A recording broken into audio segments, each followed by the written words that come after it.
नमस्कार दोस्तों, स्वागत है आपका मेरे चैनल कॉमिक्स लाइफ में। शुरू करते हैं वेद प्रकाश शर्मा जी द्वारा लिखा गया एक रोमांचक उपन्यास रैना कहे पुकार के पार्ट 2।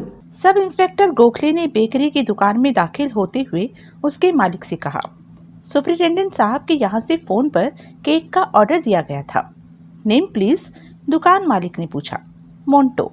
ओ यस, कहने के बाद उसने ऊंची आवाज में नौकर से मोंटो के नाम का केक लाने के लिए कहा।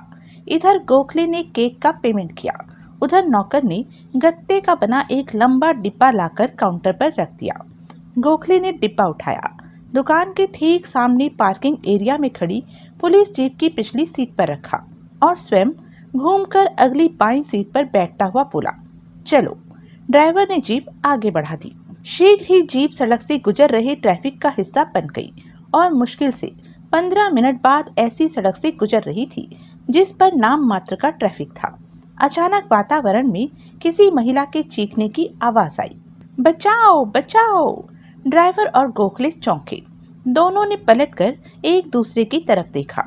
आवाज उधर से आई है। गोखले ने सामने नजर आ रहे सड़क के मोड़ की तरफ इशारा किया, तेज चलो। ड्राइवर के पैर का दबाव स्वतः एक्सीलेटर पर बढ़ गया। बचाओ बचाओ की पुकार तेज होती जा रही थी। गोखले ने होल्स्टर से रिवॉल्वर खींच लिया। जीप ने टायरों की चरमराहट के साथ मोड़ काटा। केवल 100 गज दूर एक मारुति 1000 के आगे लाल रंग की 800 मारुति सड़क पर तिरछी खड़ी नजर आई। साथ ही नजर आए शक्ल सूरत से गुंडे नजर आ रहे वे दो लड़के जो एक लड़की को लाल मारुति की तरफ घसीट रहे थे। विरोध करती लड़की लगातार चीख रही थी। जीप के टायरों की चरमराहट ने लड़कों को चौंकाया। गोखले जोर से चीखा, रोको रोको! ड्राइवर ने पूरी ताकत से ब्रेक पैडल दबाया। टायरों की जबरदस्त चिंगार के साथ जीप 1000 की बगल में रुकी। जीप की पूरी तरह रुकने से पहले ही सड़क पर कूदते हुए गोखले ने हवाई फायर किया। लड़की को कब्जाए लड़के अवाक मुद्रा में खड़े रह गए। गोखले उनकी तरफ लपकता हुआ दहाड़ा, जरा भी हिले तो गोली। परंतु वाक्य पूरा नहीं हो सका उसका। जिन की तरह मारुति की बैक से प्रकट होकर तीसरे लड़के ने उस पर जंप लगा दी थी। जंप भी ऐसी कि गोखले को साथ लिए धड़ाम से सड़क पर गिरा। रिवॉल्वर हाथ से निकल गया। लड़कों को कब्जाए दोनों लड़की भी लड़की को छोड़कर गोखले पर झपट पड़े। इस दृश्य को देखकर ड्राइवर तेजी से सब इंस्पेक्टर की मदद के लिए लपका। चीखती हुई लड़की अपनी गाड़ी की तरफ भागी। लाल मारुति का ड्राइविंग डोर झटके से खुला। चौथे लड़के ने लड़की की तरफ रेस लगाई। अब वहां किसी स्टंट फिल्म के क्लाइमेक्स का सा दृश्य नजर आ रहा था। 3 लड़कों से गोखले और ड्राइवर भिड़े हुए थे।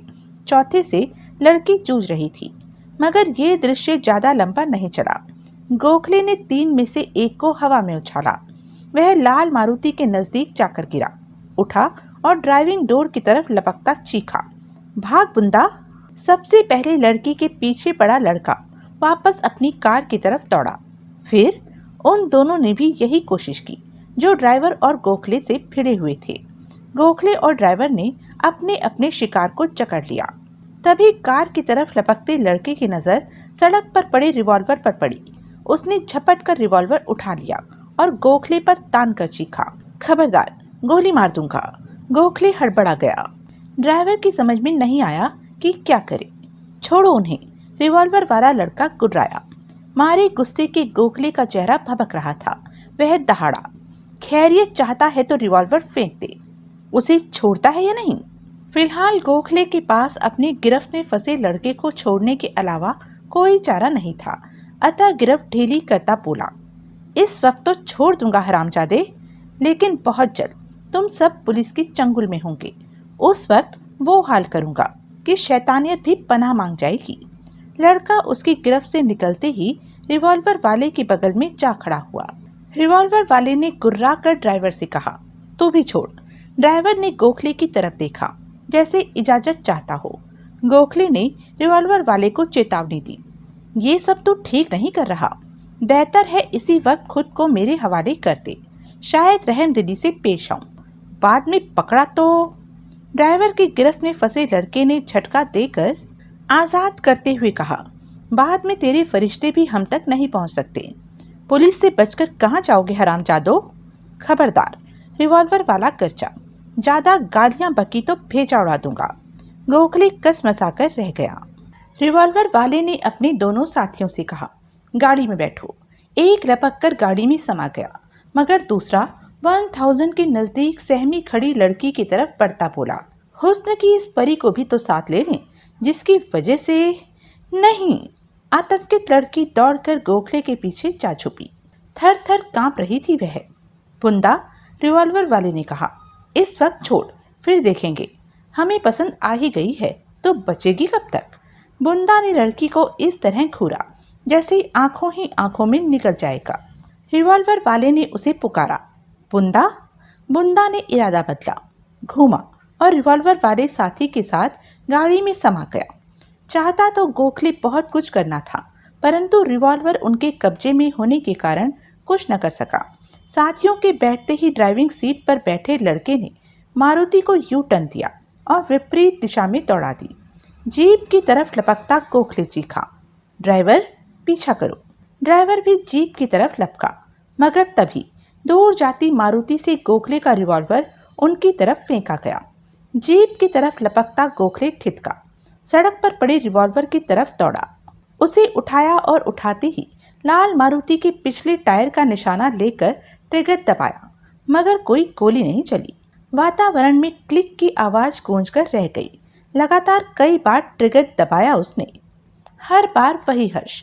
झुंझला उठा गोखले। तब तक लाल मारुति अगले मोड़ पर गुम हो चुकी थी। जीप की ड्राइविंग सीट पर बैठा ड्राइवर चीखा, पीछा करते हैं सर। अब कोई फायदा नहीं, लेकिन बचकर कहां जाएंगे साले। मेरे दिमाग में उनकी गाड़ी का नंबर नोट हो चुका है। उसे तो मैं भी नोट कर चुका हूं सर, RL2F2329।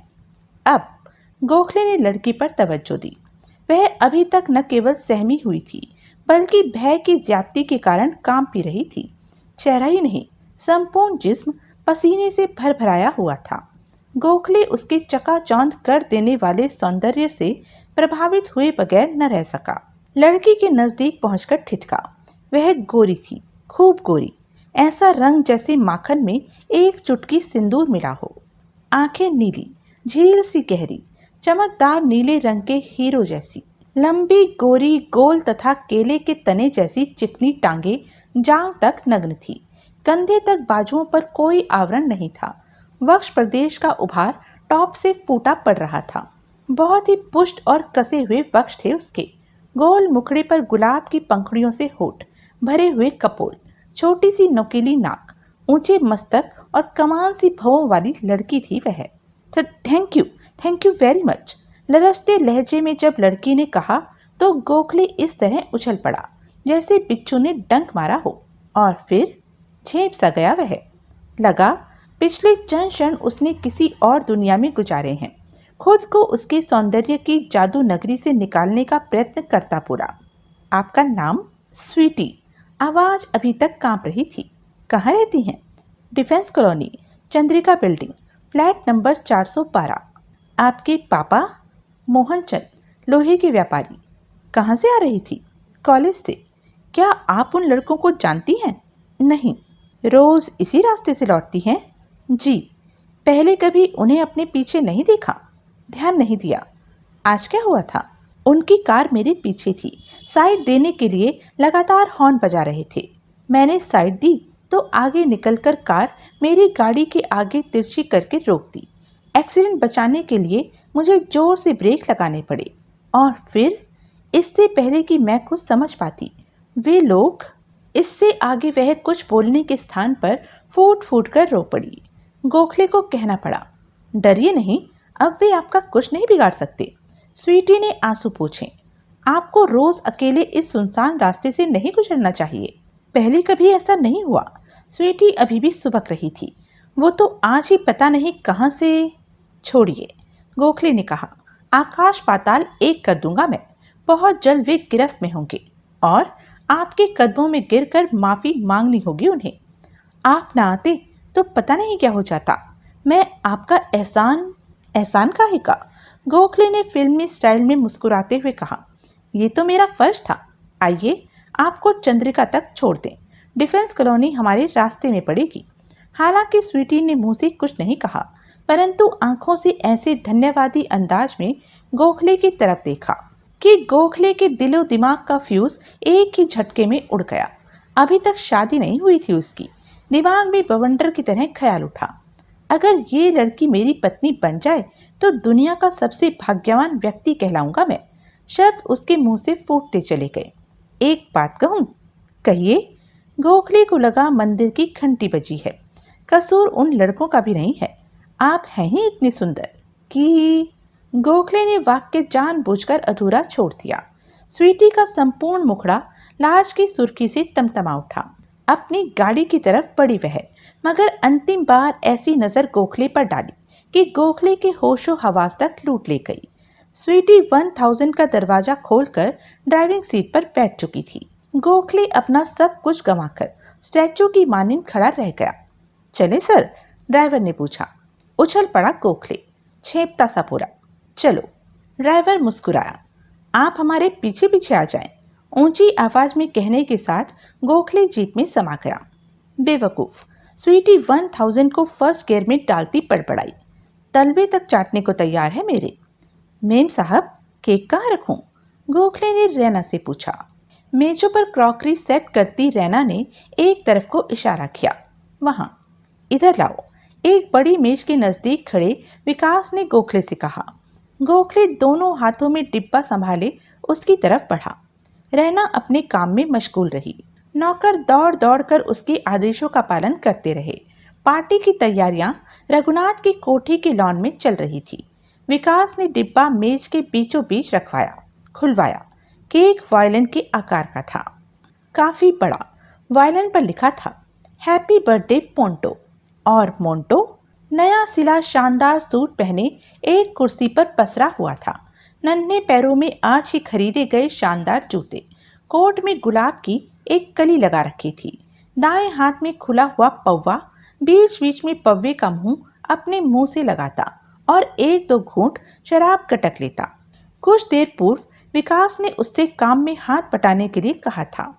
पट्टे ने तुरंत अपनी जेब से डायरी और पेन निकालकर लिखा, जिसका जन्मदिन हो वो काम नहीं करता।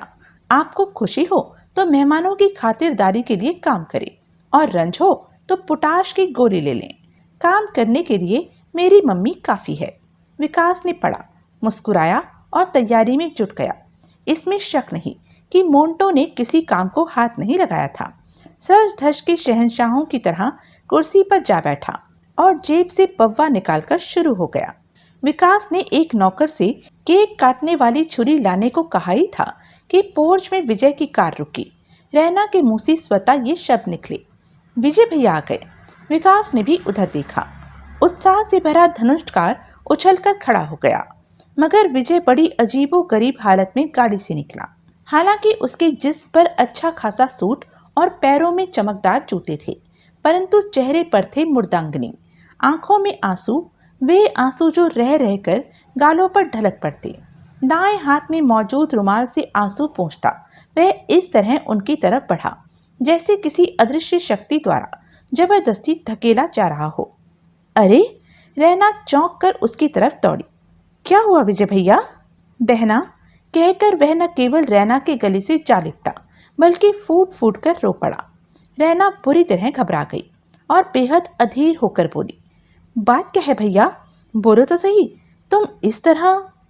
साले ने आते ही शुरू कर दिया कोई नाटक। इमारत के मुख्य द्वार से निकलकर लॉन में कदम रखते हुए रघुनाथ ने कहा, बको, क्या बकना है? हाँ, तुम्हें तो नाटक ही लगेगा प्यारे तुलाराशि। कहने के साथ वह झपट कर रघुनाथ के सामने पहुंच गया। उसी तरह रोता किसी झगड़ालू औरत की तरह हाथ नचाकर बोला, गांडी प्यारे से हमारे बराबर मोहब्बत करते तो पता लगता कि आज का दिन कितना अशुभ है। बर्छियां चल रही हैं तो हमारे दिल पर। रैना चौंकी। क्या मतलब भैया? उसके सवाल पर ध्यान देने की जगह विजय मोंटो की तरफ घूमा। दोनों बाहें पसारकर रोता हुआ बोला, आजा गांडी प्यारे, गले लग जा हमारे। असमंजस में फरा धनुष्टकार उछलकर मेज पर जा बैठा।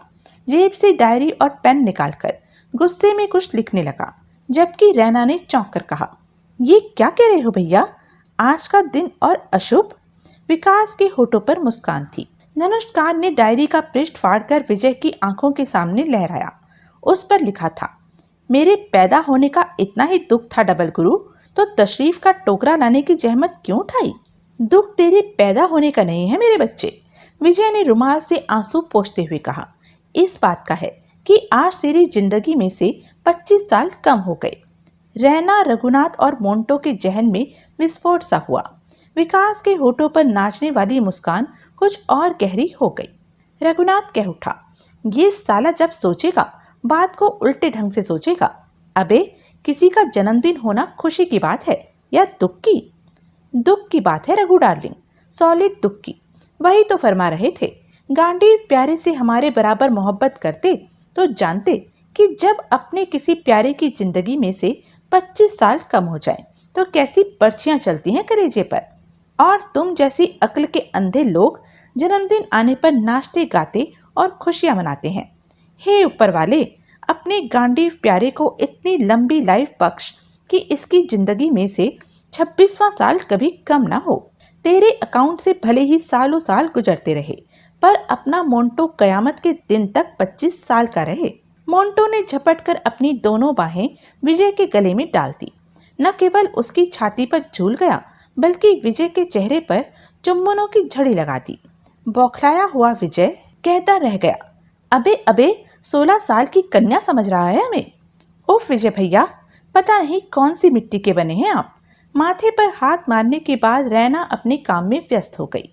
धनुषकार के चुंबन खत्म हुए तो विकास आगे बढ़ा, विजय के समीप पहुंचा और असीम श्रद्धा के साथ चरण स्पर्श किए। विजय ने उसका कान पकड़कर उठाया और विकास सीधा हुआ तो उसका कान पकड़े विजय का हाथ ऊपर उठता चला गया, यहाँ तक कि कान उसके हाथ से छूट गया। फिर बोला, कुतुब मीनार नहीं प्यारे, ताजमहल बनो। किसी की मोहब्बत का टिमटिमाता हुआ चिराग बनकर उसके दिल में फड़फड़ाओ। यही क्षण था जब एक टाटा स्टेट विजय की कार के पीछे रुकी। सारे दरवाजे एक साथ खुले। अशरफ, विक्रम, नाहर, परवेज, अजय और आशा बाहर निकले। सबके हाथों में गिफ्ट पैक थे। उन्हें देखते ही विजय ने नारा सा लगाया, लो, इधर हमने मोहब्बत का चिराग रोशन किया, उधर हमारे दिल की दीवार पर छिपकली की तरह चिपकी गोगिया पाशा उर्फ आशा डार्लिंग ने हमारे नैनों के समक्ष पर्दापण किया। सबके मुंह से ठहाका फूट पड़ा। आशा का चेहरा सुर्ख हो गया, लजा गई वह। आशा मन ही मन विजय से प्यार करती थी। मन ही मन इसलिए क्योंकि अनेक बार यह बात विजय से कहनी चाहिए, परंतु जब भी ऐसी कोशिश की, विजय ने मूर्खतापूर्ण हरकतें शुरू कर दी। हालात ऐसे बना दिए कि वह कभी साफ लफ्जों में अपनी कोमल भावनाएं उसके समक्ष व्यक्त न कर सकी, बल्कि यह सोचकर खुद ही पर झुंझला उठी कि इस जोकर से मोहब्बत कर बैठी वह है। आशा सबके साथ मोंटो को बधाई देने उसकी तरफ बढ़ी, जबकि विजय फुर्ती से कूदकर उसके सामने आ गया। रास्ता रोककर बोला, उधर कहाँ उड़ी जा रही हो मेरी उड़न तश्तरी? मजनू इधर है। आशा ने झुंझलाकर कहा, रास्ता छोड़ो। नाराज हो? विजय ने उसकी आंखों में आंखें डाली। संगीत सा बज उठा आशा के दिल में। बोली, तुमसे कभी कोई खुश नहीं रह सकता। हाय! विजय ने बड़े स्टाइल से अपनी छाती पर हाथ मारा, फोड़ दिया। क्या? आशा के मुंह से निकला, हमारे दिल में रखा अपनी मोहब्बत का पानी का बताशा। तुम और मोहब्बत? कहने के बाद रास्ता काटकर आशा धनुषकार की तरफ बढ़ गई। विजय इस तरह दिल पकड़े खड़ा रहा जैसे अभी हार्ट अटैक पड़ेगा। नजदीक खड़े रघुनाथ ने छेड़ा, शादी की बात करूं उससे? विजय ने रघुनाथ को इस तरह घूरा जैसे कोई अपने सबसे बड़े दुश्मन को घूरता है। फिर एक एक शब्द को चबाता हुआ बोला, प्यारे तुला राशि, अगर तुमने इश्क के अखाड़े में कुश्ती लड़ रहे पहलवानों के बीच रेफरी बनने की कोशिश की तो अपनी चमचमाती हुई बत्तीसी से हाथ धो बैठोगे। रघुनाथ ठहाका लगाकर हंस पड़ा। ठीक उसी वक्त पोर्च में ठाकुर साहब की गाड़ी रुकी। सबका ध्यान उस तरफ चला गया। ड्राइविंग डोर खुला। वर्दीधारी पुलिसमैन तेजी से बाहर निकला। लाल बत्ती वाली एम्बेसडर का पिछला गेट खुला। पहले छड़ी और फिर उस पर झूलते हुए ठाकुर साहब बाहर निकले। इस वक्त वे वर्दी में नहीं थे। बापू जान, विजय हलक फाड़कर चिल्लाता हुआ न केवल उनकी तरफ लपका, बल्कि पछाड़ सी खाकर चरणों में गिरता हुआ बोला, पाई लागू। ठाकुर साहब ने बुरा सा मुंह बनाया। एक सेकंड को लगा कि उनका मूड उखड़ गया है, परंतु अगले पल मानो उन्होंने स्वयं को नियंत्रित किया। अन्य सभी की तरफ देखकर हौले से मुस्कुराए और कन्नी काटकर धनुषकार की तरफ बढ़े। अपने स्थान पर दंडवत पड़े विजय ने चिल्लाकर कहा, आशीर्वाद तो देते जाओ बापूजान, पूरे हिंदुस्तान में ये साला मुफ्त में बंटता है। ठाकुर साहब ने उस पर ध्यान नहीं दिया। रैना को छोड़कर लगभग सभी ने उनके चरण स्पर्श किए। जिस वक्त विजय खड़ा होने के बाद अपने कपड़ों से धूल झाड़ रहा था, उस वक्त ठाकुर साहब ने बड़े प्यार से अपने चरण छू रहे धनुषकार को उठाकर कलेजे से लगाने के साथ कहा, पगले, ऐसा क्यों लिखा तूने? तेरे पैदा होने का हमें दुख क्यों होगा? धनुषकार मुंह से जवाब नहीं दे सकता था। बड़े प्यार से उसने ठाकुर साहब का गाल चूमा। इस दृश्य को देखकर विजय कह उठा, हाय, कोई हमें भी इस तरह चाटता। और उस वक्त सारा वातावरण ठहाकों से गूंज उठा जब धनुषकार ने सीधी जंप विजय के कंधे पर लगाई। उसके कंधे पर सवार होते ही धनुषकार ने नया पव्वा खोला और मुंह से लगाकर एक ही सांस में आधा खाली कर गया। विकास ने कहा, माउथ ऑर्गन बजाओ मोंटी, मैं नाचूंगा। कहने की देर थी। धनुषकार खुश होकर सीधा एक खाली मेज पर कूदा। पव्वा एक तरफ रखा, कोट की भीतरी जेब से माउथ ऑर्गन निकाला और उसे मुंह से लगाकर जो उसने धुन छेड़ी है, तो अकेला विकास ही नहीं, अशरफ, विक्रम, नाहर और परवेज भी ठुमक उठे। माउथ ऑर्गन बजाता नन्हा धनुषकार भी जबरदस्त ठुमके लगा रहा था। रैना, रघुनाथ, ठाकुर साहब, अजय और आशा तालियां बजा बजाकर नाचने वालों का उत्साहवर्धन कर रहे थे। अच्छा खासा हंगामा मच रहा था। सभी नौकर, गोखले और ठाकुर साहब के साथ आया ड्राइवर तक हंगामे का आनंद उठा रहे थे, मगर विजय उन सबसे दूर लॉन के बीचों बीच बने फव्वारे की दीवार पर जा बैठा। एकाएक आशा ने नजदीक आकर पुकारा, विजय आए। विजय अचानक खड़ा होकर मूर्खों की तरह दाएं बाएं देखता बोला, मंदिर की ये घंटियां कहाँ बजी? किसने पुकारा हमें? उसके पीछे खड़ी आशा ने कहा, मैं यहाँ हूँ। विजय फिरकने की तरह पलटा और उसी पोज में खड़ा रह गया जिसमें रुका था। आंखें आशा की आंखों में डाले हुए था। पोज ऐसा जैसे सुध बुध गवा बैठा हो। आशा के हृदय में मीठा मीठा दर्द उठा। काफी देर तक विजय के कुछ बोलने का इंतजार करती रही। अंततः पलकें झुकाकर बोली, ऐसे क्या देख रहे हो विजय? विजय नहीं, विजू कहो डार्लिंग, विजू। मोहब्बत करने वालों के नाम आधे रह जाते हैं ना। आशा की भावनाएं जाग उठी। मुंह से निकला, विजय, क्या तुम सीरियस हो? क्या तुम मेरा देवदासी चौकटर नहीं देख रही? आशा ने पुनः पलकें उठाकर उसे ध्यान से देखा। पहले लगा वह कोई शरारत कर रहा है, फिर प्यार करने वाले हृदय ने अपने हक में कहा, मुमकिन है विजय भी तुझसे उसी तरह प्यार करता हो जिस तरह तू करती है। तेरी ही तरह कभी कह न पाया हो। उसने एक नजर खुशियां मनाते धनुषकार आदि की तरफ देखा। वे अपने में मस्त थे। इस तरफ किसी का ध्यान नहीं था। आशा ने धीरे से कहा, कुछ बोलो ना। आसमान से चांद तारे तोड़कर लाने वाला डायलॉग सारा पुराना हो गया। मैं पूरे के पूरे आसमान को लाकर तुम्हारे सिर पर पटक सकता हूँ डार्लिंग। एक बार अपने फूटे मुंह से कहकर देखो, पूरा समुंदर पिला सकता हूँ तुम्हें। पगले, आशा मुस्कुरा उठी। कहना क्या चाह रहे हो और कहते क्या जा रहे हो? क्या कहना चाह रहे हैं? क्या कहते जा रहे हैं? हमें कुछ नहीं पता आशा डार्लिंग, मगर प्यार करने वाले पूरा नाम नहीं लेते, आधा लेते हैं। मगर डार्लिंग, तुम्हारा तो नाम ही केवल 2 अक्षरों का है। आधा करें तो क्या कहें? शाह या आह? आह, आ ही ठीक रहेगा। कम से कम तुम आ तो जाओगी। आ डार्लिंग। आशु कह सकते हो विजू, आशु। वो विजू? विजय उछल पड़ा। हमारा नाम आधा कर दिया तुमने। यानी कि तुम हमारी मोहब्बत की मटर छीलकर खा चुकी हो। जाने कब से आशा का मुखड़ा सुर्ख हो उठा, कनपट्टियां तहक उठी। विजय की तरफ पीठ करते लरजते लहजे में कहती चली गई वह, शायद तब से जब तुम्हें पहली बार देखा। किसी ने ठीक कहा है विजू, प्यार पहली नजर में हो जाता है, मगर कभी कह नहीं सकी। कितना लंबा अरसा गुजर गया। कहने की कोशिश भी की तो तुम समझे नहीं, बुद्धू कहीं के। और फिर वह पुनः विजय की तरफ पलट गई। आंखों में आंखें डालकर बोली, तुम तो मर्द थे, तुम इतने दिन दिल ही दिल में क्यों घुटते रहे? अवाक रह गया विजय। आशा ने कहा, कुछ बोलते क्यों नहीं? मिस गोगिया पाशा, लगता है गलतफहमी हो गई। कैसी गलतफहमी? उस चूहे के बच्चे ने हमें एक मिशन सौंपा है। कौन चूहे का बच्चा? Black boy? हाँ, उसे चूहे का बच्चा न कहें तो और क्या कहें? विजय बगैर कॉमा विराम का इस्तेमाल किए कहता चला गया। साला खुद तो 24 घंटे सीक्रेट सर्विस के बिल में छुपा रहता है और हमें नए नए मिशन सौंपता रहता है। अब देखो ना, नया मिशन सौंपा है कि एक करोड़पति कन्या को अपने प्रेम जाल में फंसाना है। हमने बहुत कहा, चूहे मियाँ, ये इश्क विश्क का चक्कर हमारे बस का नहीं है। किसी से इश्क की कबड्डी खेली हो तो एक्सपीरियंस भी हो। मगर घुड़क कर बोला, ऑर्डर इज ऑर्डर। गला तो साले का हमेशा खराब रहता ही है। कई बार सलाह दे चुके, क्या हालत बना रखी है, कुछ लेते क्यों नहीं? पर पट्टा सुनता ही नहीं। भर्राई हुई आवाज में हुक्म तनतनाया, करोड़पति लड़की से इश्क तुम्ही को फरमाना है। सो डार्लिंग, उस मिशन की सूली पर चढ़ने से पहले तुम्हारे साथ रिहर्सल कर रहे थे। जो डायलॉग तुमसे बोले, अगर वे उस लड़की की आंखों में आंखें डालकर बोले जाएं, तो कैसा रहेगा रिजल्ट? आंखें भर आई आशा की। चेहरा गुस्से और अपमान की आग से झुलस उठा। दांत भींचकर गुर्राई वह। थूक देगी तुम्हारे मुंह पर, कच्चा चबा जाएगी तुम्हें। विजय ने कुछ कहने के लिए मुंह खोला, लेकिन आवाज निकालने की जरूरत नहीं पड़ी।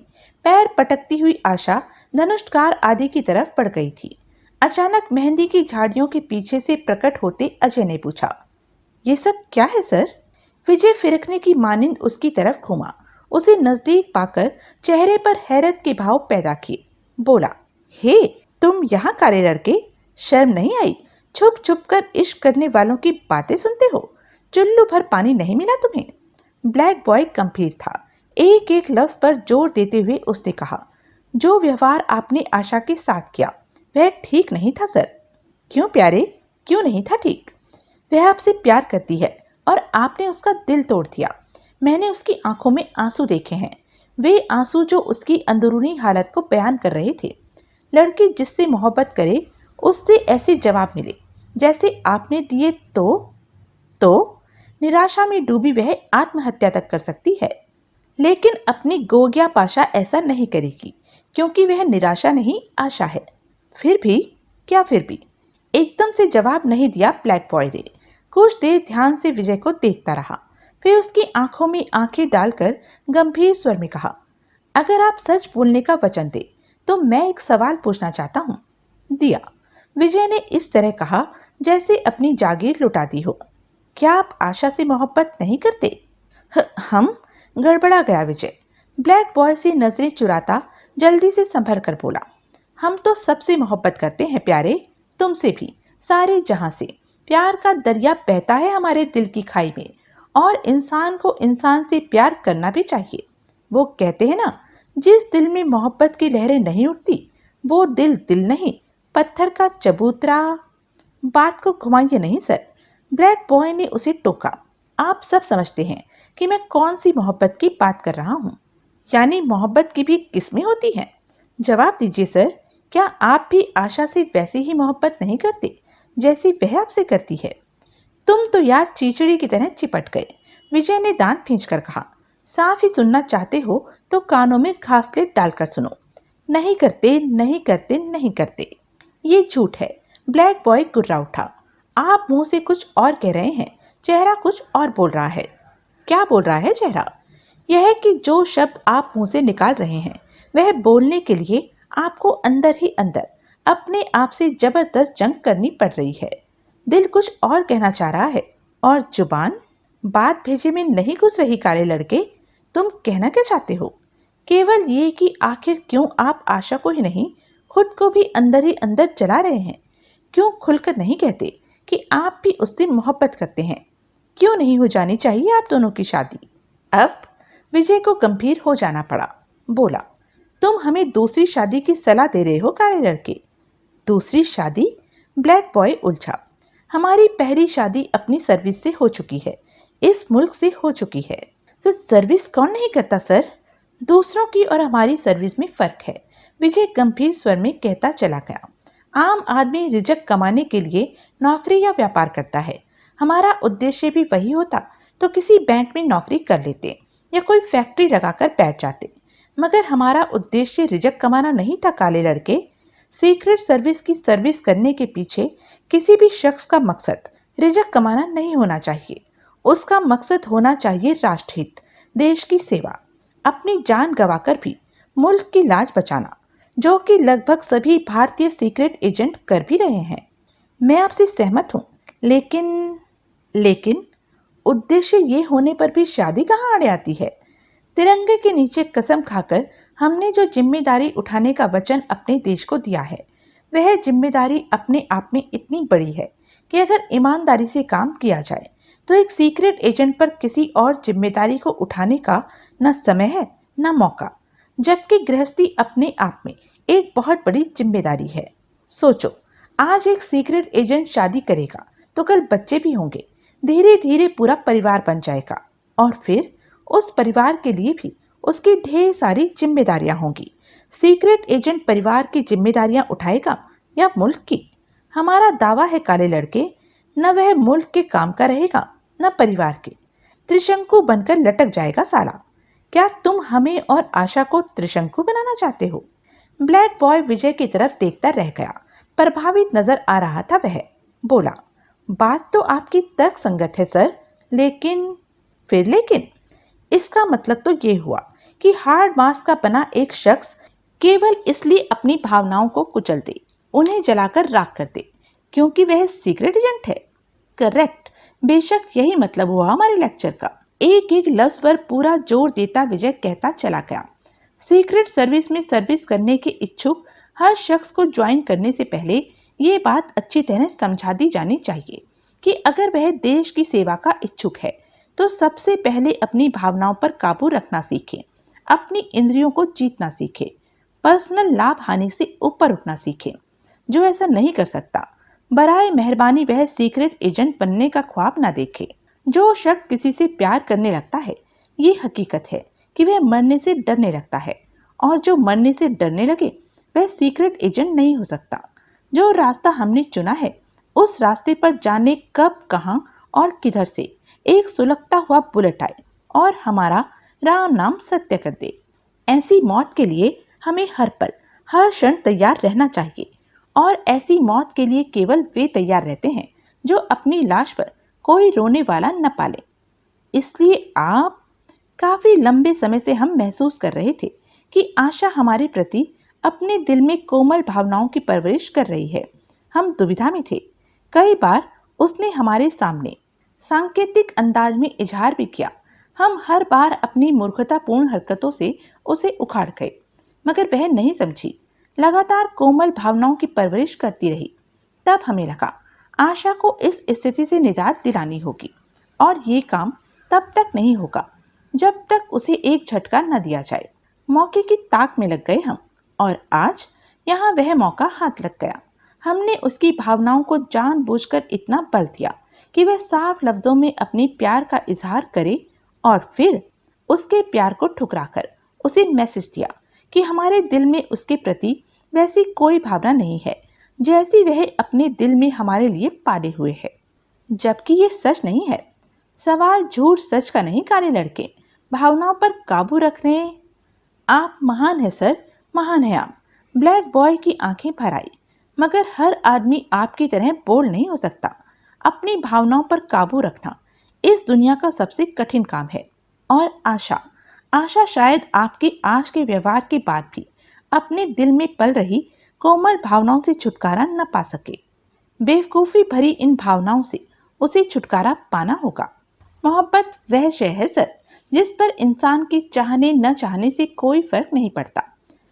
मगर उसे समझना चाहिए, विजय उसे कभी हासिल नहीं हो सकता। न हो, मोहब्बत का लक्ष्य हासिल नहीं होता। बेशक ये आपके अख्तियार में है कि आप उसे कभी हासिल नहीं होंगे, मगर उसके दिल में आपके लिए जो मोहब्बत है, उसे खत्म करना ना उसके अख्तियार में है ना आपके। वह है और सदा रहेगी। रहे। विजय के जबड़े पिंच गए, लेकिन उसे दिल ही में रखने की आर्ट उसे सीखनी होगी। मोहब्बत को उजागर करने की कमजोरी से आजाद होना होगा उसे। ब्लैक बॉय ने तुरंत तंज कसा। जैसे आप हैं, और इस काम में तुम्हें हमारी मदद करनी होगी प्यारे। चीफ की हैसियत से तुम्हें अच्छी खासी डांट पिलानी होगी आशा को। उससे कहना होगा कि अगर भविष्य में विजय के सामने अपना प्रेम कसीदा पड़ा तो सीक्रेट सर्विस की मेंबरशिप से हाथ धोना पड़ेगा, और सीक्रेट सर्विस की मेंबरशिप से हाथ धोने का एक ही मतलब है, मौत। मैं उससे ये सब कहूंगा सर, इसलिए कहूंगा क्योंकि आपसे सहमत हूं। सचमुच प्यार आदमी को कमजोर बना देता है, और कमजोर आदमी सीक्रेट एजेंट नहीं हो सकता। तुम्हारे बच्चे जिए प्यारे, विजय अपनी फॉर्म में लौटता हुआ बोला। युगों युगों तक तुम ऐसी ही समझदारी से काम लेते रहो। ब्लैक बॉय के होठों पर फीकी मुस्कान बिखर कर रह गई। शाम का धुंधलका रात के अंधेरे में बदल गया, मगर लॉन और रघुनाथ की कोठी बल्ब, ट्यूबलाइट्स और हेलोजनों के प्रकाश से जगमगा रही थी। ये सारा इंतजाम पहले ही कर दिया गया था, क्योंकि मालूम था केक कटने के टाइम तक सूरज डूब जाना है। केक कटने की तैयारियां हो गई। रैना ने केक पर 25 जलती हुई मोमबत्तियां लगा दी। धनुषकार ने फूंक मारकर उन्हें बुझाया तो मेज के चारों तरफ इकट्ठे सभी मेहमानों ने जोरदार तालियां बजाई। मेज के इर्द गिर्द विजय, अजय और आशा भी थे। यह अलग बात थी कि विजय ने ताली बजाने की जगह अपनी गुद्दी पर 3 बार जोर जोर से हाथ मारने के साथ कहा, धत धत धत, जमाने धत तेरे की, कैसी बुद्धि हरी है तूने पढ़े लिखे लोगों की। जिंदगी के कम होने वाले सालों की मोमबत्तियां बुझाकर खुश होते हैं, फूले नहीं समाते। ठाकुर साहब ने बुरा सा मुंह बनाया।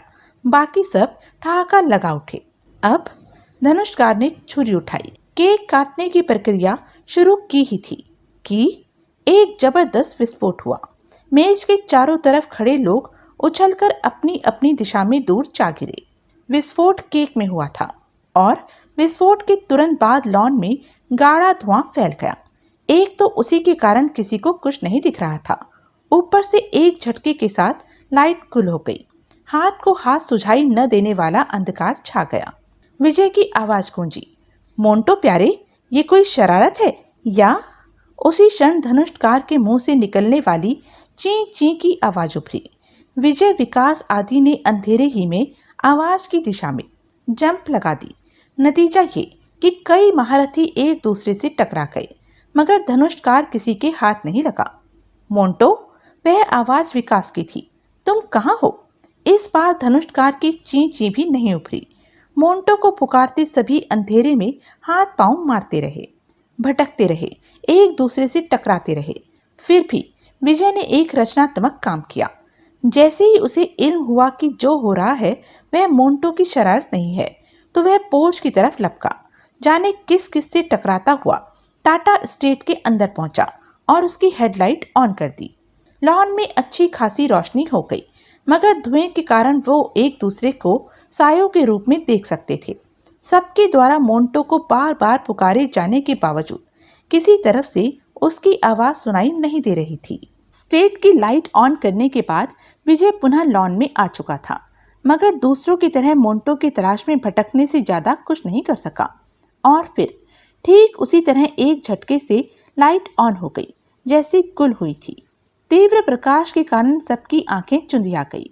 धुआं भी धीरे धीरे छट रहा था। देखने लायक हुए तो देखा, केक रेशा रेशा हुआ चारों तरफ छितराया पड़ा था। कई मेज और कुर्सियां औंधी पड़ी थी। मोंटो को तलाश करने की कोशिश की गई, किसी को कहीं नजर नहीं आया। वह केक वाली मेज पर एक कागज जरूर पड़ा मिला। सबसे पहले उस पर विकास की नजर पड़ी। उसने झपट कर कागज उठाया। सभी लपक कर उसके पीछे इकट्ठा हो गए। सबने एक साथ पढ़ा। बड़े बड़े अक्षरों में उस पर एक ही शब्द लिखा था, आरजू। लड़के का चेहरा भभक उठा, आंखें सुर्ख हो गई, दांत भिंच गए, जबड़ों के मसल्स रह रहकर फूलने पिचकने लगे। एक नजर ब्लैक बॉय पर डाली, दूसरी विजय पर। कागज पर लिखे शब्द का अर्थ केवल वे तीनों समझ सकते थे। आरजू, आशा ने कहा, क्या मतलब हुआ इसका? किसका नाम है ये? विजय तपाक से बोला, उस करोड़पति कन्या का जिससे हमें इश्क के अखाड़े में कुश्ती लड़नी है। आशा ने बुरा सा मुंह बनाया। ठाकुर साहब ने ऐसा जैसे मुंह में कुनैन की गोली ठूस दी गई हो, जबकि विकास ने कुछ इस तरह कागज की मुट्ठी में खींच लिया जैसे वह एक कागज नहीं, आरजू की गर्दन हो। गोखले की पूरी बात सुनते ही रघुनाथ ने झपटकर दोनों हाथों से उसका गिरेबान पकड़ लिया और चीखा, ये सब पहले क्यों नहीं बताया तुमने? माहौल और समय नहीं मिला सर। नौकरी जाने के ख्याल से कांप रहे गोखले ने कहा। आप तब लॉन में आए जब विजय जी यहाँ पहुंच चुके थे और विजय बीच में टपका। आरएसएस में हो क्या प्यारे? नहीं सर, गोखले घबरा गया। मेरा आरएसएस से कभी कोई संबंध नहीं रहा। तो नाम के आगे ये जी लगाने वाली आर्ट कहाँ सीखी? तुम चुप रहो विजय, रघुनाथ ने उसे डांटा। गोखले से पूछा, जवाब दो, इतनी महत्वपूर्ण वारदात का तुमने जिक्र क्यों नहीं किया? हकीकत यह है सर, मैंने वारदात को इतनी इम्पोर्टेंस नहीं दी थी। सोचा कुछ मनचले लड़कों की नजर खूबसूरत लड़की पर पड़ी, उनके मन डोले।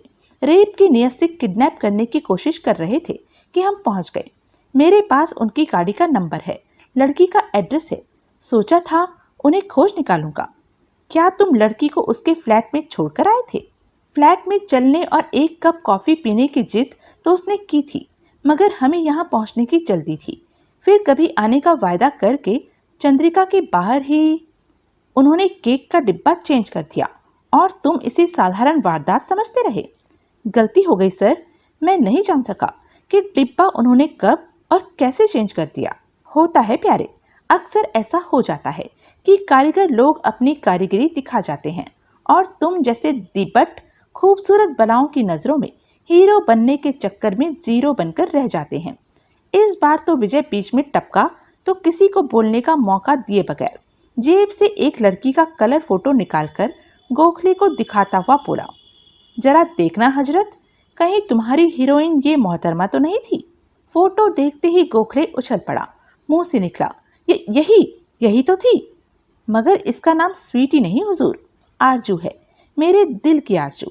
चेहरे पर हैरत का उमड़ता सागर लिए गोखले कभी फोटो को देख रहा था, कभी विजय के चेहरे को, और वही क्यों, चेहरों पर आश्चर्य के भाव लिए रैना, रघुनाथ ठाकुर साहब, अशरफ, विक्रम, नाहर, परवेज और आशा भी विजय की तरफ देख रहे थे।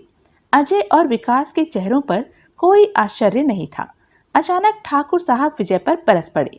कौन है ये लड़की और तुम्हारी जेब में इसका फोटो क्या कर रहा है? लो रैना बहन, विजय ने कहा, अब बापू जान को ये भी समझाना पड़ेगा कि एक आशिक अपनी माशुका के फोटो को कलेजे से क्यों चिपकाए फिरता है। ठाकुर साहब गुर्रा उठे। इसने मोंटो को किडनैप किया है बेवकूफ, इसलिए घबराने की कोई बात नहीं है, विजय ने तपाक से कहा। मतलब? ये हमारी गुले गुलजार है, जाने बहार है, गोभी का अचार है। फोटो पर नजरें टिकाए विजय कहता चला गया, इसने हमारे दिल के टुकड़े को किडनैप जरूर किया है, लेकिन किसी तरह का कष्ट नहीं पहुंचाएगी उसे। शाही मेहमान की तरह अपने हरम में रखेगी, उसे नहलाएगी, धुलाएगी, खाने के तरह तरह के पकवान देगी, दारू पिलाएगी। क्या बक रहे हो? ठाकुर साहब ने झपट कर उसका गिरेबान पकड़ लिया। ऐसा क्यों करेगी वो? अरे वाह, करेगी क्यों नहीं? विजय ने झगड़ालू औरत की तरह हाथ नचाए। 56 छुरी है हमारी। ये अपहरण उसने हमसे मिलने की खातिर किया है। मिलने की खातिर? ठाकुर साहब उलझ गए। बात समझ में नहीं आई। नहीं आई ना? विजय ने भोलेपन के साथ कहा। तब तक आएगी भी नहीं जब तक विजय द ग्रेट का गिरेबान पकड़े रखेंगे, क्योंकि हमारी जिस्म जागीर से निकलने वाली तरंगे आदमी के दिमाग को जड़ कर देती हैं, कुछ भी सोचने समझने लायक मलूदा नहीं छोड़ती उसमें। ठाकुर साहब ने उसके पूरे वजूद को हिला डाला। जवाब देते हो या नहीं? बात अर्जुन के तीर की तरह सीधी है बापूजान। हमारी दिल की कली हमसे मिलने के लिए व्याकुल रहती है और हम मिलते नहीं। इतनी आसानी से मिले भी क्यों? आखिर इस शहर के आईजी पुलिस के इकलौते साहबजादे हैं, कोई इज्जत है हमारी। उसने मिलने के लिए ये तरकीब निकाल ली, हमारे जिगर के टुकड़े का अपहरण कर लिया। ससुरी जानती है ना, मोंटो को उसके आंचल से निकालने के लिए तो हमें उससे मिलना ही पड़ेगा। हमारी समझ में इसके अलावा कुछ नहीं आ रहा कि तुम मोंटो के किडनैपर को जानते हो, और इससे ज्यादा हम कुछ नहीं जानते कि हमें मोंटो चाहिए। उसे कैसे हम तक लाना है, ये जिम्मेदारी तुम्हारी है। गुर्राने के साथ ठाकुर साहब ने विजय को इतना तेज धक्का दिया कि वह एक मेज से टकराने के बाद गिरते गिरते बचा। संभलते हुए विजय ने कहा, ये हुई ना टू द पॉइंट बात, अब आप फूटे। धनुष्कार को अपनी महबूबा के आंचल से निकालने की जिम्मेदारी हमारी। ठाकुर साहब का चेहरा तमतमा उठा। गुस्से की ज्यादती के कारण सारा जिस्म कांप रहा था उनका। भभकती आंखों से विजय को घूरते रह गए, जबकि उनकी जरा भी परवाह किए बगैर विजय ने गोखले से कहा, हाँ तो खोखले प्यारे, उम्मीद है अब ये बात तुम्हारे खोखले खोपड़े में फिट हो गई होगी कि न तुम्हारी हीरोइन का नाम स्वीटी था, न वह उस फ्लैट में रहती है जिसमें उसने बताया, और लड़की की गाड़ी के नंबर की बत्ती बना लो। इस नंबर की गाड़ी राजनगर में नहीं, वर्ल्ड में कहीं भी ढूंढने से नहीं मिलेगी, क्योंकि ये सब हमारी इसी महबूबा के चेले थे। सचमुच गोखले की समझ में नहीं आया कि विजय आखिर कह क्या रहा था। अचानक विजय ने ताली बजाने वाले अंदाज में हाथ जोड़े और सबसे एक साथ बोला, आज की सभा यहीं समाप्त होती है। अगले हफ्ते आज ही के दिन, आज ही के समय फिर मिलेंगे। तब तक के लिए राम राम, दुआ सलाम। कोई कुछ भी नहीं समझ पाया था कि वह अपनी गाड़ी की तरफ बढ़ गया। थोड़ी उलटफेर जरूर की, लेकिन बापू जान से गलत नहीं कहा हमने। अपनी कोठी की ड्राइंग रूम में बैठा विजय अजय और विजय से मुखातिब था। आरजू ने मोंटो को किसी किस्म का नुकसान पहुंचाने के लिए नहीं, बल्कि अपने दिलजले को चेताने के लिए किडनैप किया है। लड़के ने मुंह से बुलेट की तरह शब्द निकाले। क्या चेतावनी देना चाहती है वह? पजामे में नहीं रहे तो मोंटो की अर्थी उठा दी जाएगी। चीर फाड़ कर चील कौवों के सामने डाल दूंगा मैं उसे। विकास के हलक से भेड़िए की सी कुर्राहट निकली। उसे शायद मालूम नहीं कि विकास, हम भी इसी भ्रम के शिकार थे दिल चले, मगर जो कुछ उसने किया उससे सिद्ध होता है कि उसे सब मालूम है। यह कि तुम चीज क्या हो, यह भी कि पजामे से बाहर आते ही क्या क्या कर सकते हो। तभी तो सबसे पहले न केवल तुम्हारी एक कमजोर नस पर हाथ डाला, बल्कि अपने कब्जे में करके बैठ गई, ताकि तुम उसके खिलाफ उठापटक करने से पहले 565 बार सोचो। और कायदे की बात यह है कि तुम्हें सोचना चाहिए। आप जानते हैं गुरु, मैं सोचा नहीं करता, जो करना हो कर दिया करता हूँ। इससे बड़ी खराबी और क्या हो सकती है किसी में? मतलब समझने की कोशिश करो विकास, ब्लैक बॉय ने कहा। जो हुआ है उससे सिद्ध है कि दुश्मन न कमजोर है न लापरवाह, बल्कि बेहद चालाक है। सोचो, उधर श्री सागर ने भारत से एक जासूस की मांग की, इधर ये केस हमने तुम्हें सौंपा, उधर आरजू ने मोंटो को किडनैप कर दिया। जाहिर है किसी सूत्र से उसे तुम्हारी नियुक्ति की खबर लग गई और उसने तुम पर दबाव बनाने के लिए मोंटो को। मेरी नियुक्ति की जानकारी किस किस को थी? हमारे अलावा गृह मंत्रालय के चंद अफसरों को। जरूर गृह मंत्रालय में कोई गद्दार है, सो तो जाहिर है, और देर सवेर पता भी लगा लिया जाएगा। परंतु भारत के गृह मंत्रालय जैसे विभाग में उनके जासूस की मौजूदगी साबित करते हैं कि आरजू के दल की जड़ें गहरी हैं, हाथ लंबे हैं। तुम्हें दिल में यह खुशफहमी पालकर इस अभियान पर नहीं निकलना है कि मुकाबला किसी छोटे मोटे आतंकवादी संगठन से होगा, विजय ने कहा। और कम से कम तब तक पजामे में रहना है जब तक मोंटो उनके कब्जे में है। मैं बार बार कही जाने वाली इस बात को नहीं समझ पा रहा। पहले यह सोचा गया था कि तुम खुलेआम श्री सागर जाओगे, लेकिन मोंटो के अपहरण के बाद हमारे आला दिमाग ने फैसला किया है कि तुम्हारी वहां एंट्री गुपचुप, यानी किसी और रूप में होगी, और एक डुप्लीकेट विकास राजनगर में हमेशा नजर आता रहेगा। ऐसा क्यों? ताकि श्री सागर में तुम्हारा स्वागत मोंटो की लाश न करे। ओह, बार बार पजामे में रहने की हिदायत के पीछे भावना ये है कि अपनी किसी भी एक्टिविटी से तुम्हें विकास नजर नहीं आने चाहिए, क्योंकि विकासिया उखाड़ पछाड़ से त्रस्त होकर वे मोंटो को किसी किस्म का नुकसान पहुंचा सकते हैं। उम्मीद है उनकी ये हरकत तुम पर भी नहीं झिलेगी। विकास चुपचाप विजय को घूरता रहा। उधर गृह मंत्रालय को हमारी तरफ से यह सूचना दी जाएगी कि किन्हीं कारणों से इस मिशन पर विकास को नहीं भेजा जा रहा, ब्लैक बॉय ने कहा। उसके स्थान पर किसी और को भेजा जा रहा है। बात विजय ने पूरी की। इधर झान झरोके को अंडरग्राउंड कर दिया जाएगा। ये सब लामबंदी आरजू और उसके दल को यह मैसेज देने के लिए की जाएगी ना कि श्री सागर विकास को नहीं, अशरफ अंकल को भेजा गया है। तुम्हारे बच्चे जिए दिल चले, विजय पूरा, और उनकी खोपड़ियों में भी हमारी बातें इसी तरह फिक्स होती रहें। हालांकि अपनी शैली से हटकर काम करना मेरे लिए है तो कठिन, लेकिन आपकी बात भी दुरुस्त है गुरु। कोशिश करूंगा कि उन्हें मेरे विकास होने का पता न लग सके। केवल तब तक जब तक हमारे जिगर का टुकड़ा आरजू की अरज पे है। तुम्हारा सबसे पहला काम उसे उनकी कैद से आजाद कराना होगा।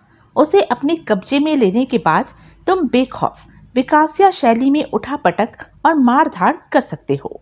विकास के होठों पर हल्की सी मुस्कान रेंग आई। हा हा हा। खूबसूरत आरजू खिलखिलाकर हंस पड़ी। देखा मामा, एक ही झटके में विकास ने अपना फैसला बदल लिया। हा हा हा। आरजू से टकराने एजेंट डबल X5 आएगा। Agent double X5। इधर मोंटो मेरे कब्जे में फंसा, उधर तोते उड़ गए विकास के हाथों के। हा हा हा हा। उस विकास के हाथों के जिसके बारे में कहा जाता है कि दुश्मन देश की सरकारों के पैरों तले से यह सुनते ही धरती खिसक जाती है कि विकास उनकी धरती पर कदम रख चुका है, जिसके नाम से दुनिया के बड़े बड़े दरिंदों के छक्के छूट जाते हैं। मेरे सामने तारीफों के पुल बांधे गए थे, उसके डींगे मारी गई थी। वो तो चूहा निकला मामा, चूहा। मेरे एक ही एक्शन के बाद इरादा बदल बैठा अपना। इरादा उसने नहीं, उसके बॉस ने बदला है आरजू, कुर्बान अली ने कहा। वे उसकी जगह अशरफ नाम के एजेंट को भेज रहे हैं। आरजू के होठों पर एक जहरीली मुस्कान उभर आई। बोली, मामा, सरदार ने यह भी तो कहा था कि विकास जिद्दी है, विद्रोही है, ठीक मेरी तरह। अपनी पर आ जाए तो किसी की नहीं सुनता। हाँ, कहा तो था। कहाँ गई उसकी जिद, वो विद्रोही तेवर। मैं उसे किडनैप कर लाई, जिसे वह सबसे ज्यादा प्यार करता है, और उसने अपने बॉस के फैसले को कबूल कर लिया। श्री सागर की तरफ रुख तक नहीं करेगा वह, अपने शहर में मस्तियां मारेगा। मैं दावे से कह सकती हूँ कि वह एक एक शब्द गलत है जो सरदार ने उसके बारे में कहा या संसार में प्रसिद्ध है। इस छोटी सी घटना ने तो ये साबित किया कि विकास गीदड़ है, गीदड़। जो भी है, कुर्बान ने शांत स्वर में कहा, उसका श्री सागर न आना हमारे हक में है। बल्कि ये कहा जाए तो गलत ना होगा कि एक बड़ी मुसीबत हमारे ऊपर आते आते बहुत सस्ते में टल गई। उसके श्री सागर आने का सीधा मतलब था तुम्हारे लक्ष्य का तुमसे दूर हो जाना। लगता है मामा, तुम अब भी एजेंट डबल X5 के नाम से ठीक उसी तरह थर्राए हुए हो जैसे तब थर्राए थे जब सरदार ने उसके बारे में डिंगे मारी थी। ठीक भी है, उस वक्त मैं भी यह सोचने पर मजबूर हो गई थी कि विकास नाम की ये हस्ती लड़का नहीं, संसार का नौवां आश्चर्य है। तभी तो उसे काबू में करने के लिए मैंने भारत जाकर उसके जिगर के टुकड़े को किडनैप कर लाने का फैसला किया। मेरे फैसले से न तुम सहमत थे न सरदार, दोनों थर्राए हुए थे। यह सोच सोचकर होश फाकता हुए जा रहे थे तुम्हारे कि मैं राजनगर ही में उसके हाथों मारी जाऊंगी। मगर मैं नहीं मानी। जो ठाना था वह कर दिखाया। मोंटो को इसके सभी शुभ चिंतकों और एक से एक धुरंधर के बीच से उठा लाई। कोई कुछ न कर सका। नतीजा सामने है। सूचना मिल रही है कि तुम्हारा और सरदार का वो तथाकथित नौवां आश्चर्य श्री सागर नहीं आ रहा। हालांकि कुर्बान अली के पास कहने के लिए बहुत कुछ था, परंतु जाने क्या सोचकर चुप रहना बेहतर समझा। आरजू ने काफी देर तक उसके बोलने का इंतजार किया। कुर्बान तब भी नहीं बोला तो ध्यान काफी देर से चींची कर रहे धनुष्कार की तरफ गया। लोहे की सलाखों वाले एक बहुत बड़े पिंजरे में कैद था वह। आरजू पिंजरे की तरफ बढ़ी। इस वक्त उसके पैरों में मिलिट्री वाले जूते थे, टांगों में काले रंग की जीन्स और जिस्म के ऊपरी हिस्से पर काले रंग की शर्ट। लंबे बाल खुले हुए थे, सिंदूरी मुखड़े पर कोई मेकअप नहीं, और हकीकत यह है कि मेकअप का मोहताज नहीं था वह मुखड़ा। ऐसी आभा थी उस पर कि साक्षात कामदेव भी सुध-बुध गवा बैठे। स्थान एक पहाड़ी की खो जैसा था। छत में एक पेट्रोमैक्स लटक रहा था, खो में उसी का प्रकाश था। कुर्बान अली, आरजू और मोंटो के अलावा इस वक्त वहां कोई नहीं था। मोंटो ने अपनी डायरी के पृष्ठ पर कुछ लिखा, पृष्ठ डायरी से फाड़ा, डायरी और पेन कोट की जेब के हवाले किए और कागज हाथ में लिए पिंजरे की सलाखों पर झूलता पुनः ची ची करने लगा। कुर्बान अली के जिस्म पर पठानी सूट था। बोला, वह शायद कुछ कहना चाहता है। इसकी यही बल्कि सारी अदाएं पसंद आई मुझे। गुलाब की पंखड़ियों पर मुस्कान लिए पिंजरे के नजदीक पहुंचती आरजू ने कहा, वाकई कमाल की चीज है। केवल बोल नहीं सकता, बाकी सारे काम इंसान की तरह करता है। लिख तक लेता है। मोंटो ने चींची करके कागज उसकी तरफ बढ़ाया। क्या लिखा है? कुर्बान अली ने पूछा। आरजू ने अपने हीरे जैसी आंखें मोंटो पर जमाए रखकर कहा, जो इसने लिखा है उससे सिद्ध होता है कि विकास नाम के गीदड़ के परिचित भी उसे शेर का बच्चा समझते हैं। मतलब? कुर्बान के मुंह से निकला। लिखता है। आरजू ने कुर्बान की तरफ पलटकर कागज पर लिखे वाक्य को ऊंची आवाज में पढ़ा। बॉस के भेजने से गुरु श्री सागर आते या ना आते, मगर मुझे किडनैप करने की जो हिमाकत तुमने की है उसका मजा चखाने जरूर आएंगे। ठीक यही ख्याल हमारा भी है। खो में नई आवाज गूंजी। आरजू, कुर्बान और मोंटो ने चौंक कर आवाज की दिशा में देखा। खो में मुहाने पर सफेद कपड़ों और सफेद नकाब से ढका एक लंबा शख्स खड़ा था। उसके पैरों तक में क्रिकेट खिलाड़ियों जैसे सफेद जूते थे। कुर्बान के मुंह से फुसफुसाहट विस्फोटित हुई। सरदार? मोंटो ने ठीक लिखा है। वह 2 कदम आगे आया। कुर्बान ने कहा, मगर भारत के गृह मंत्रालय में मौजूद आपके जासूस ने सूचना भेजी है कि हमारे ख्याल से सूचना गलत है। आरजू गुर्राई। क्या आपका जासूस गलत सूचना भी भेज सकता है? क्यों नहीं? सफेद नकाब से झांकती आंखें आरजू पर जम गई। आरजू ने थोड़ी नाराजगी भरे स्वर में पूछा, ऐसा कैसे जासूस है आपका? जासूस जानबूझकर गलत सूचना नहीं देगा, लेकिन वह विकास के चीफ द्वारा फैलाए गए भ्रम जाल का शिकार हो सकता है। मतलब? मोंटो के किडनैप की घटना से वह समझ गया होगा कि इस केस पर एजेंट XX5 की नियुक्ति की सूचना हमें मिल गई है और निश्चय ही उन्हें शक हो गया होगा कि गृह मंत्रालय में हमारा कोई जासूस है। मुमकिन है उन्होंने भ्रमित करने के लिए गृह मंत्रालय को गलत सूचना दी हो और वास्तव में विकास ही इस धारणा की वजह। वही जो मोंटो ने लिखा, यानी विकास उस जालिम चीज का नाम है जो एक बार को अपने चीफ के हुक्म पर श्री सागर आने से भले ही इनकार कर दे, मगर मोंटो की खातिर जरूर आएगा। हल्की सी कड़वाहट के साथ कहा आरजू ने। बुरा ना माने तो एक बात कहूं सरदार? जरूर कहो। विकास हवा बनकर आपके दिमाग पर हुकूमत कर रहा है, आज से नहीं, शुरू से। आरजू बेखौफ और सपाट अंदाज में कहती चली गई। भले ही मैं आपका चेहरा नहीं देख सकती, मगर नकाब से झांकती आंखों पर मेरी नजर हमेशा रही है। इन आंखों में मैंने ठीक उस क्षण से एक अनजाने खौफ को लगातार मंडराते देखा है, जब से आपने हमें यह इन्फॉर्मेशन दी कि श्रीसागर सरकार के अनुरोध पर हम लोगों को कुचलने के लिए भारत ने विकास को यहाँ भेजने का फैसला किया है। इस खबर को गाज बनकर आपके दिलो दिमाग पर गिरते मैंने साफ देखा है, महसूस किया कि आप उस लड़के को लड़का नहीं अफलातून मानते हैं कि विकास। आरजू, सरदार के हलक से बर्फ की मानिंद सर स्वर निकला, ऐसी सरसराहट थी लहजे में कि आरजू अपना वाक्य पूरा न कर सकी। कुर्बान अली ने अपनी रीढ़ की हड्डी में ठिठुरन-सी महसूस की। दोनों सरदार की तरफ देखते रह गए। चहलकदमी करते सरदार ने कुछ देर की खामोशी के बाद कहा, जैसी बातें तुम कर रही हो वैसी बातें केवल वो कर सकता है जो विकास के बारे में जानता न हो। यकीनन वह लड़का नहीं, आफत का पुतला है। उसके अकाउंट में आज तक नाकामी दर्ज नहीं हुई। जब जिसके खिलाफ खड़ा हुआ उसे नेस्ता नाबूद करने के बाद ही घर लौटा। सारी दुनिया में उसके नाम का डंका यूं ही नहीं बजता। अपने दुश्मनों को वह गाजर मूली की तरह काट डालता है। सरदार का वाक्य आरजू ने पूरा किया और फिर दांत भींचे कहती चली गई, वह इंसान नहीं दरिंदा है, आदमी नहीं कसाई है। आदमी के जिस्म से खाल नोच डालना उसका पुराना शौक है। उसके बारे में ऐसी जाने कितनी डिंगे मैं आपके मुंह से पहले ही सुन चुकी हूँ। मेहरबानी करके उसका ये प्रशासित गान बंद करे और दे सकते हैं तो कोई ठोस जानकारी दे। ठोस जानकारी से तात्पर्य? अगर वो श्रीसागर आ रहा है तो कब, कहां से और कैसे? ऐसी जानकारी मिलने पर तुम क्या करोगी? उसे और साथ ही आपको भी बताऊंगी कि आरजू क्या चीज है।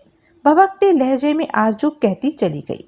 अभी तक नहीं की थी, मगर इस लम्हे दुआ करती हूँ, हे अल्लाह ताला, हिंदुस्तान से किसी को श्रीसागर भेजना है तो उसी मरदूत को भेज, ताकि तेरी ये बेटी देख तो सके कि आखिर उस बंदे में ऐसा क्या है कि कमबख्त के नाम मात्र से बड़े बड़े सुरमाओं के छक्के छूट जाते हैं। मैं भी दुनिया को दिखाना चाहती हूँ कि आरजू, एकाएक कुर्बान अली ने उसे टोका। होश में आओ बेटी, बचपन से आज तक तुम्हें एक ही बात समझाता आ रहा हूँ, यह है कि तुम्हें अपनी मंजिल जज्बातों की बाढ़ में बहने से नहीं बल्कि दिमाग पर सवारी करने से मिलेगी। मामा, क्या किसी से डर जाने वाला शख्स उससे जीत सकता है? मतलब? आरजू ने बगैर खौफ खाए सरदार की तरफ इशारा करके कहा, ये आदमी आपकी बेटी को विकास नाम की हस्ती से डराना चाहता है। नहीं, हम तुम्हें डराना नहीं, केवल आगाह करना चाहते हैं, सरदार संतुलित स्वर में बोला। जिस दुश्मन से हम टकराने जा रहे हैं, क्या उसकी ताकत और क्षमताओं से वाकिफ होना मुनासिब नहीं होगा? जरूर होगा, और यकीन मानिए मैं वाकिफ हो चुकी हूँ। आरजू के लहजे में पत्थर किसी कठोरता थी। विकास की तारीफ में जितने कसीदे आप पढ़ चुके, उससे आगे एक भी लफ्ज कहना मेरे जहन पर उसके नाम का खौफ बैठाना होगा। न सरदार तत्काल कुछ बोला, न कुर्बान अली। भवकते चेहरे वाली आरजू इस तरह हाँफ रही थी जैसे लंबी रेस लगाकर आई हो।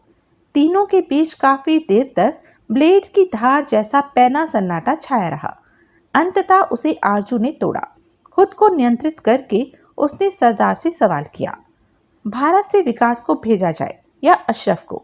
निपटना तो होगा ही। क्या आप बता सकते हैं वह कब और किस तरह श्रीसागर की धरती पर कदम रखने वाला है? सरदार ने बताया, ताजा इंफॉर्मेशन के मुताबिक विकास राजनगर में लगातार नजर आ रहा है, जबकि अशरफ काफी कोशिशों के बावजूद हमारे भेदियों को नजर नहीं आया। यानी वह आपके भेदियों की आंखों में धूल झोंककर वहां से निकल चुका है। मुमकिन है ऐसा हो, लेकिन हमारे ख्याल से यह हमें भरमाने की कोशिश है। मैं समझी नहीं। अशरफ को शायद जानबूझकर अंडरग्राउंड कर दिया गया है, और जो विकास राजनगर में नजर आ रहा है वह विकास नहीं, विकास के मेकअप में कोई और है। आरजू की आंखों में दिलचस्पी के भाव उभर आए। सवाल किया उसने, इस खूबसूरत ख्याल की वजह? आज सुबह हिंदुस्तान से श्रीसागर के लिए एक जलपोत में अन्य यात्रियों के साथ एक ऐसा शेख भी सवार हुआ है जिसका कद 6.5 फुट है। तो आरजू की आंखों की जगह फिक्स हीरे जगमगाने लगे। सरदार कहता चला गया, किसी आदमी का 6.5 फुटा होना आम बात नहीं है। याद रहे, विकास पूरा 6.5 फुटा है। हीरों की जगमगाहट बढ़ गई। यानी वह विकास हो सकता है। अभी केवल शक है। जलपोत पर हमारे लोग भी सफर कर रहे हैं। उनका काम 6.5 फुटे शेख की जांच करके रिपोर्ट भेजना है। अगर वह सचमुच विकास हुआ तो से मतलब आपके आदमी क्या कर पाएंगे उसका? आरजू के लहजे में हल्का व्यंग पैदा हो गया। उसकी तारीफ में जो कसीदा आपने पढ़ा उसे सच मान लिया जाए तो आपके आदमी उसके सामने न पिद्दी हैं न पिद्दी के शोरबे। चुटकी बजाकर मक्खी मच्छर की तरह मसल डालेगा उन्हें। कुर्बान अली कह उठा, आरजू प्लीज। सरदार पर व्यंग? मुझे वहां जाना होगा मामा। कहाँ? कुर्बान के सिर पर मानो बम फटा। जलपोत पर। पागल हो क्या? कुर्बान चीख पड़ा। नहीं, मैं तुम्हें जानबूझकर खतरे में नहीं डाल सकता। तो क्या आपने मुझे खतरों से कतराकर निकल जाने के लिए ट्रेनिंग दी थी? उफ! कुर्बान अली मानो अपने बाल नोच डालना चाहता था। तुम समझती क्यों नहीं आरजू? अगर वह सचमुच विकास है तो जलपोत पर केवल खतरा नहीं बल्कि साक्षात नरभक्षी अपना जबड़ा फाड़े सफर कर रहा है। मैं तुम्हें नरभक्षी के हलक में नहीं झोंक सकता। और जब वो नरभक्षी श्रीसागर की धरती पर खुले आम दंदनाएगा, मतलब तब क्या करेंगे आप? आरजू ने पूछा। क्या तब भी मुझे सहेज कर रखेंगे? बेटी तुम समझ आप नहीं रहे मामा। कुर्बान अली की बात काटकर आरजू सपाट लहजे में कहती चली गई, वह नरभक्षी हो या कसाई, अगर श्रीसागर के लिए निकल चुका है तो मैं उससे कतराकर अपने मकसद में कामयाब नहीं हो सकती। टकराना तो होगा ही, जलपोत पर नहीं तो श्रीसागर की धरती पर। फिर क्यों न वहीं दो दो हाथ किए जाएं? श्रीसागर की पाक जमीन पर उसके नापाक कदम पड़ने ही क्यों दूं मैं? तो बात तो ठीक है, लेकिन मेरी राय थी। कुर्बान ने सरदार का समर्थन हासिल करने के लिए उसकी तरफ देखते हुए कहा, पहली कोशिश हमारे आदमी करें तो? मेरी राय भी यही है, सरदार ने कहा। आरजू ने पुनः व्यंग किया। जब हमें मालूम है कि एजेंट XXV एरो गैरों के कब्जे में आने वाली चीज नहीं है, तो 10-20 लोगों की जानें गंवा देना कहाँ की समझदारी है? तुम्हारी जान 10-20 नहीं, दल की सैकड़ों जानों से कीमती है आरजू, कुर्बान अली कह उठा। तुम न रही तो किसके लिए होगा यह संघर्ष? मैं ऐसा रसगुल्ला नहीं मामा, जिसे विकास जीप पर रखते ही हजम कर जाए। आरजू, जैसे भी हो, उसे श्री सागर पहुंचने से रोकना होगा, क्योंकि अगर एक बार उसके नापाक कदम हमारे पाक मुल्क में पड़ गए तो जीना हराम कर देगा हमारा। मैं वहां जाऊंगी मामा, देखो तो सही, आखिर चीज क्या है वो। मेरा खुदा मुझ पर बहुत मेहरबान है, मुझे खुद इल्म नहीं था कि मेरी दुआ इतनी जल्दी कबूल करेगा वो। अब मैं खुद भी चाहूं तो खुद को उस बांके से 2-2 हाथ करने से नहीं रोक सकती, जिसकी कीर्ति चारों दिशाओं में फैली है। कुर्बान अली के चेहरे पर चिंता की लकीरों ने जान बुन लिया। सफेद नकाब से झांकती आंखों में दिलचस्पियां गर्दिश कर रही थी। तो यह थी अब तक की कहानी। आगे की कहानी जानने के लिए बने रहें मेरे साथ। और हाँ, मेरे चैनल को लाइक, शेयर और सब्सक्राइब करना ना भूलें। और कमेंट करके ज़रूर बताएं कि यह वीडियो आपको कैसा लगा। धन्यवाद।